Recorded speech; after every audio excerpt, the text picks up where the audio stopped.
Isang linggo?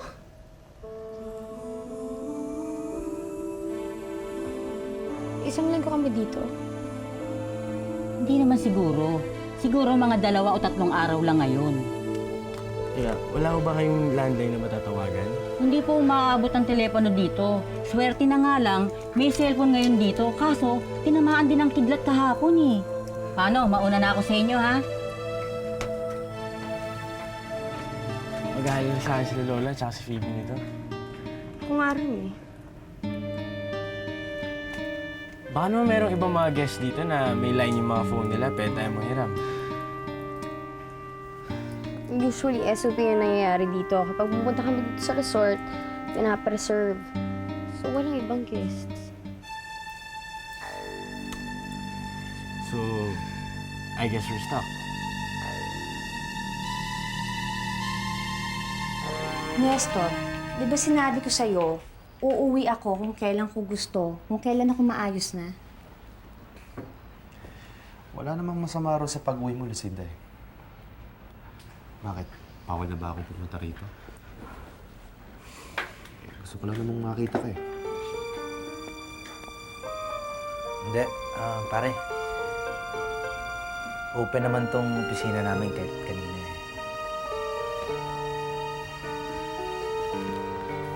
Okay. Stay muna ako rito. Mamaya pa may appointment ka. Sige, paano? Mauna muna ako.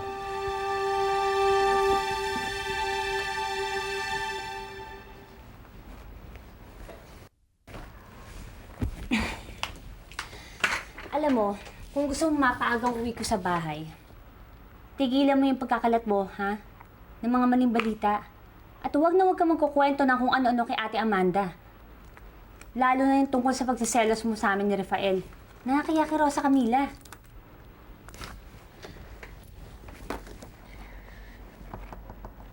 Sa akin, hindi ka nahiya.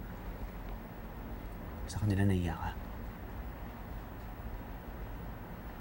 Tignan mo nga, ang aga-aga mo dito.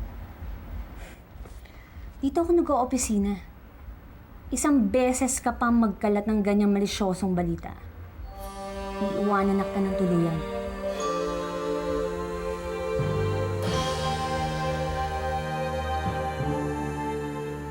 Hello, Totoy. Si Phoebe Valiente to. Magkita tayo mamaya. Nasa akin na yung pera. Sa dating lugar.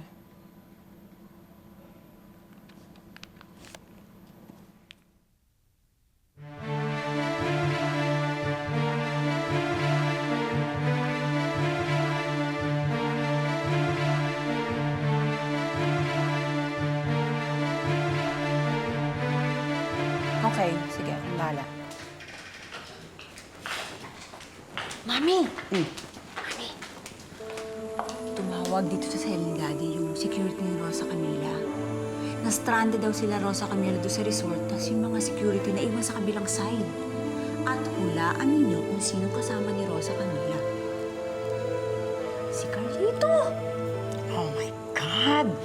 Dapat malaman agad ni Leandro yan. Ay, naku, Mami, just wait for a day or two.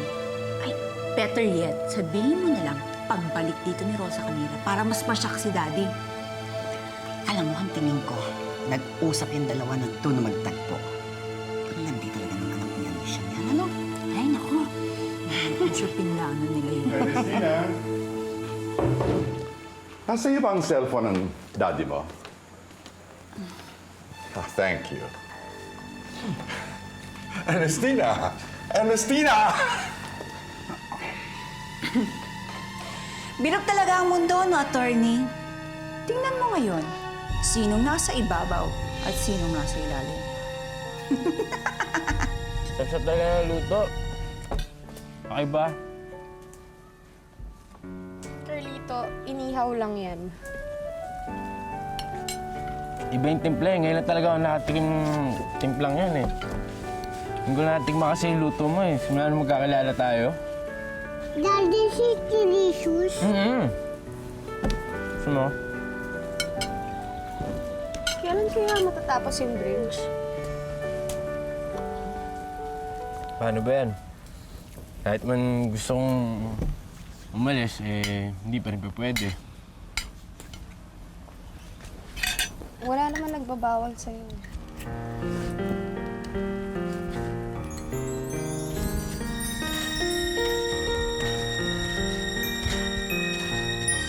Alam mo, sigurado si Rafael, nag-aalala na yun. Hindi pa rin ako nakakatawag sa kanya eh. Oo nga, I promise Lester din, natatawag ako sa kanya everyday. Sigurado si Phoebe rin, nag-aalala yun. Maselan pa naman pag nagbuntis. Kapag nalaman niya to, Nalaman din naman ni Rafael eh. Kung natin.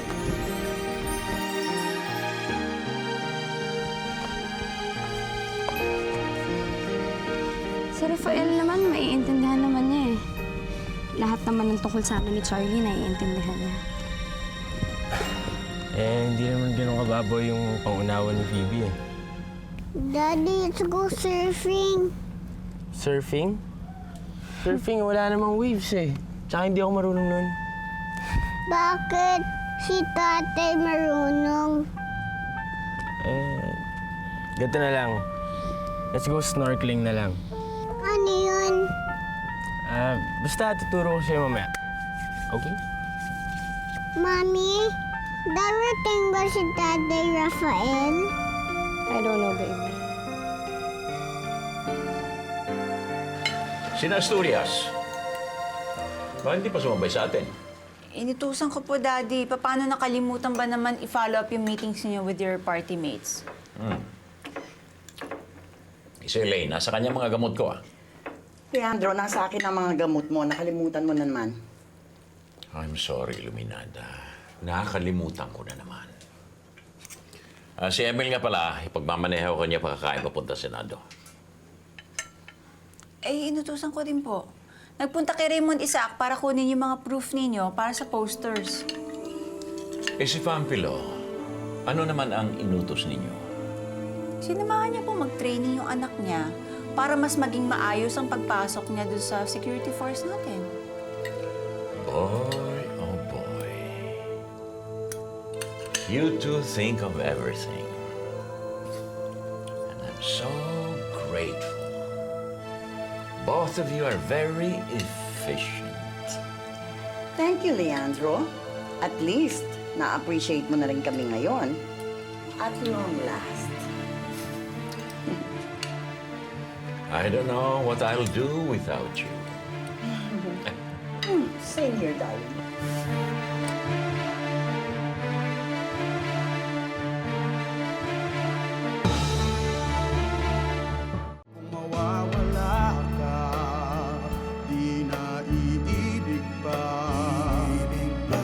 Baka naman may pumiyok pa sa inyo.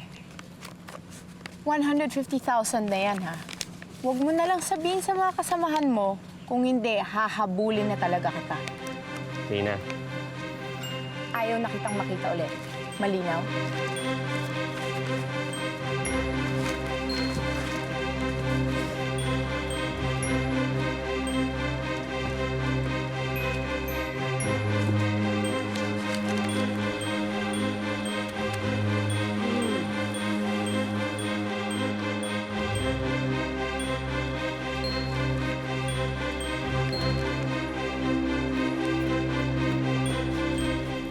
Teka! Sandali!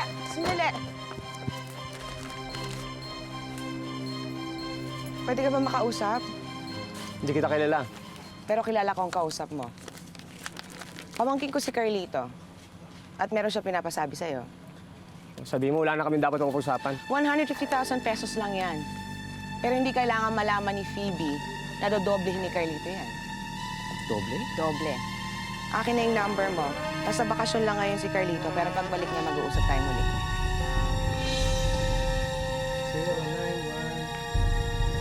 Leon?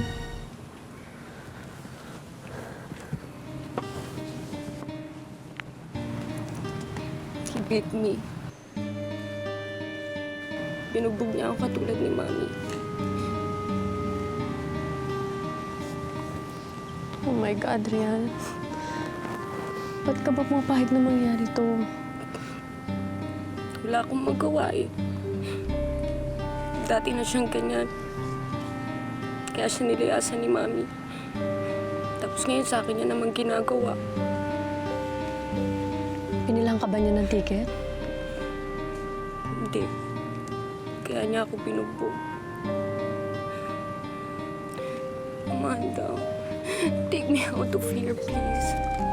Pati ikaw, pati si Tita Sharina, layasan natin siya. Hindi pwede. Paano ang presidency? Let's just use this to our advantage. Yan lang ba iniisip mo? Yung personal ambitions mo? Nihal, can't you see? Gusto kong bumalik sa daddy ko pero hindi ko magawa. Hindi ko kayo maiwan ni Mami.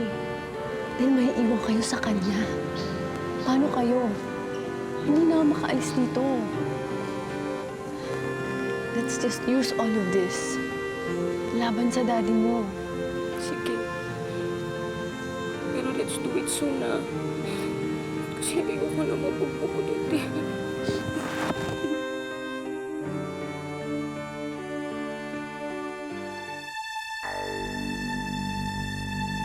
Ba naman ni Tatay Rafael? Anak, baka hindi na dumating si Tatay Rafael mo eh. Okay lang naman, di ba? Andiyan naman si Daddy. Di ba? Wala akong nakuha spare na clothes eh. Kaya kinupit ko lang itong kanta na ito. Gumana naman eh. Bakit? Wala naman ako sinasabi. Ay, walaan mo nung nakita ko sa bulsi nito. Ano?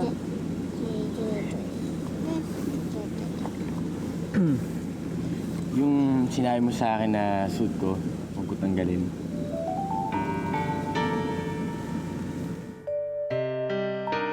Binigay ko yan sa'yo, huwag mo na susolid. Hindi ka man susoli eh. Pinapakita ko lang sa'yo. Eh, yung necklace na binigay ko sa'yo, nasa iyo pa rin? Nasa bahay, hindi ko na ginagamit. Carlito, baka pwedeng abang nandito tayo, pag-usapan na lang natin yung tungkol kay Charlie, hindi yung tungkol pa sa mga nakaraan natin. Bakit naman? Eh, akala ko ba pass na yun? Carlito, ikaw ang ayaw lumiwan. Let's go na, Mami. Let's go.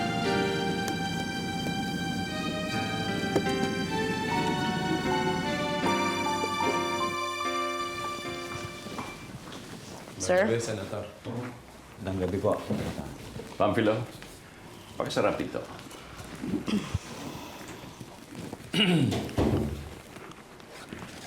Nakalis na ba si Luminada at si Ernestina? Yes, sir. Mga 10 minutes ago po. Mga punyata kayo!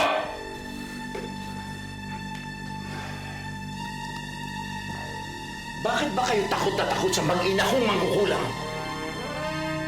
Ako pa rin ang masusunod sa pamahay na ito. Sir, was just following Senator. Tigil lang yan mga tuwiran! Bakit? Sila ba ang uupo sa Malacanang?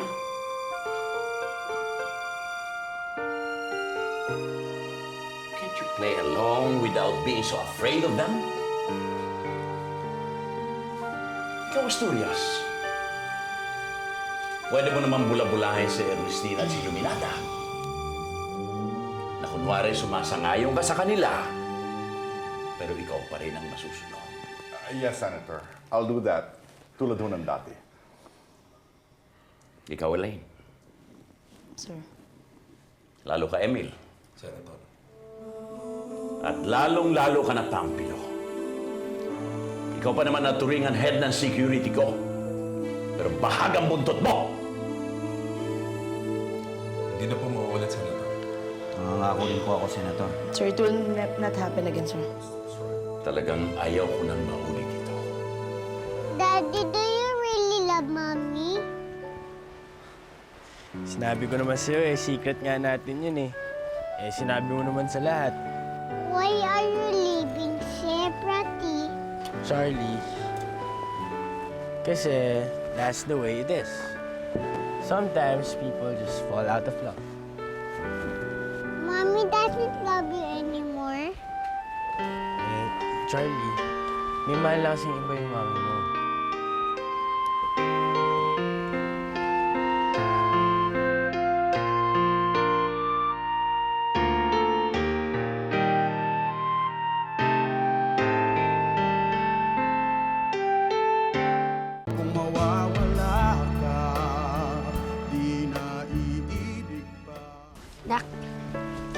mommy's little helper and you go inside, you get the utensils, please. Okay, don't get the knife, ha? Spoon and fork lang, okay? Thank you.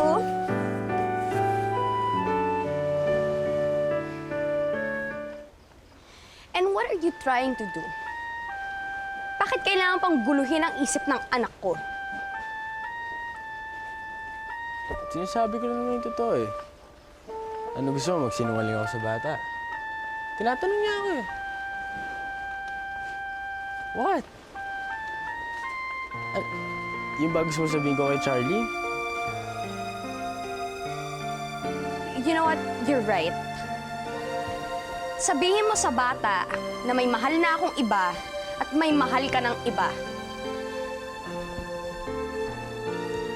May umaalikit na kotse sa bahay namin. May kinalaman ka ba doon, Amanda? Bakit naman ako ang naisip ninyo? Bakit hindi si Tita Iluminada? O kaya si Ernestina? Kasi pare-pareho nating ko sa inyong tatlo. At ikaw, nakikilaso na rin sa isip ni Rosa Camila tungkol kay Rafael at Lucinda. Tigilan mo na ang anak ko. Pag hindi tayo mag-aaway, Amanda. Pati ba naman ako ituturing yung kaaway, kagaya kay Tita Iluminada? Si Iluminada, pinababayaan ko lang. Ikaw hindi ka pwedeng lumagpas sa akin pag si Rosa Camila ang biglaw mo. Between kaya. Between. Charlie, sadali lang. Wait lang. Let's go swimming. Charlie, wait!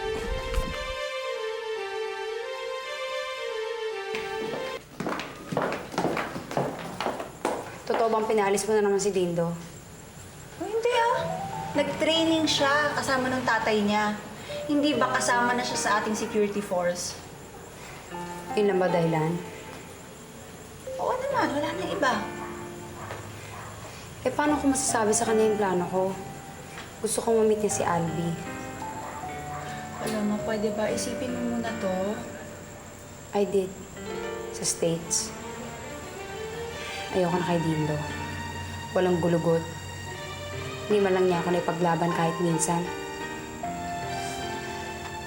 Ayoko ng ganong lalaki. Kailangan yung kaya ko ipagtanggol. At the same time, kaya niya akong rendahan. Gaya ni Daddy. Kahit si Daddy, hindi ako nakaya.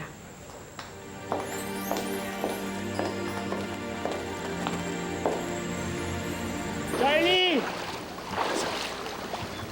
Charlie! Carlito! Charlie! Ano ba nangyayari? Nasaan ba si Charlie? Saan tumakbo eh? Ha? Charlie! Ano? Hoy! Nasaan yung bata? Charlie!